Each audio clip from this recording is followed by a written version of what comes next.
मुंबई विमानतळावर पहलगाम हल्ल्यामध्ये मृत्युमुखी पडलेल्यांची पार्थिव आता थोड्याच वेळात आणली जाणार आहेत। पार्थिव नेण्यासाठी विशेष अॅम्ब्युलन्सची व्यवस्था कार्गो गेटवर करण्यात आली। रवींद्र चव्हाण यांच्यावर डोंबिवलीतले मृतदेह घेऊन जाण्याची जबाबदारी सोपवण्यात आली। मुंबई विमानतळावरच्या कार्गो गेट इथं रवींद्र चव्हाण आणि आशिष शेलार दाखल झाले। दरम्यान याबद्दल आपण अधिकची माहिती घेऊयात आमच्या प्रतिनिधी मनश्री पाठक यांच्याकडून। मनश्री सध्या मुंबई विमानतळावर आहेत। मनश्री, मुंबई विमानतळावर आता काही वेळातच पार्थिव आणली जाणार आहेत, काय तयारी करण्यात आली?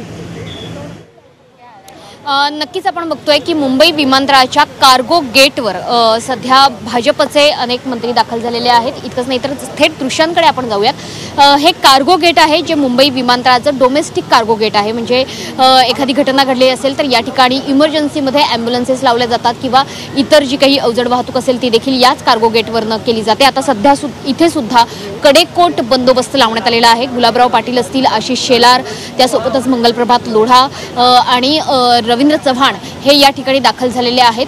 जे मृतदेह आणले जात आहेत विशेष विमानाने ते याच कार्गो गेटमधून बाहेर पडतील आणि रवींद्र चव्हाणांवर ही सगळी जबाबदारी देण्यात आलेली आहे की या मृतांच्या नातेवाईकांना सांत्वना देण्याची, त्यांना धीर देण्याची जबाबदारी ही रवींद्र चव्हाणांवर सोपवण्यात आलेली आहे। त्याच्यामुळे विशेष ॲम्ब्युलन्सेस या सुद्धा इथे तैनात करण्यात आलेल्या आहेत की या ठिकाणी मृतदेह आल्यानंतर ॲम्ब्युलन्सेसमधनं ते त्यांच्या नातेवाईकांपर्यंत त्यांच्या घरी पोहोचवले जातील। मात्र या संपूर्ण प्रसंगामध्ये सर्वात मोठी जबाबदारी सगळ्याच राजकीय पक्षांनी घेतलेली आपल्याला बघायला मिळते। मग शिवसेना शिंदे गट असो किंवा भाजप असो, यांचं सगळे मंत्री हे आता फील्डवरती उतरलेले आहेत। अगदी T1 टर्मिनलवर ज्या ठिकाणी या मृतांचे नातेवाईक जे पर्यटक होते, ज्यांच्या डोळ्यासमोर हा हल्ला झालेला आहे, ते अजूनही धक्क्यातून सावरू शकलेले नाहीयेत। त्याच्यामुळे त्यांना धीर देण्याची सर्वात जास्त गरज आहे आणि त्या ठिकाणी सुद्धा आशिष शेलार आणि मंगल प्रभात लोढा हे स्वतः उपस्थित असणार आहेत आणि या नातेवाईकांना सुद्धा त्यांच्या घरापर्यंत पोहोचवलं जाणार आहे। त्याच्यामुळे आपण बघतोय की महाराष्ट्राचं अर्ध कॅबिनेट हे आत्ताच्या घडीला फील्डवरती उतरलेलं आहे।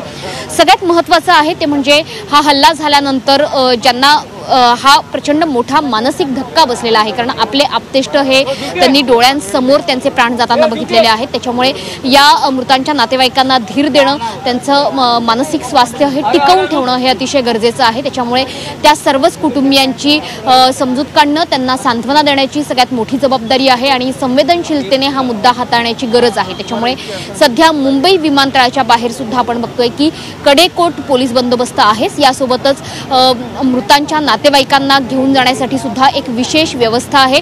त्यासोबतच मृतांचे पार्थिव त्यांच्या घरी पोहोचवण्याकरता विशेष ॲम्ब्युलन्सची सुद्धा व्यवस्था करण्यात आली आहे।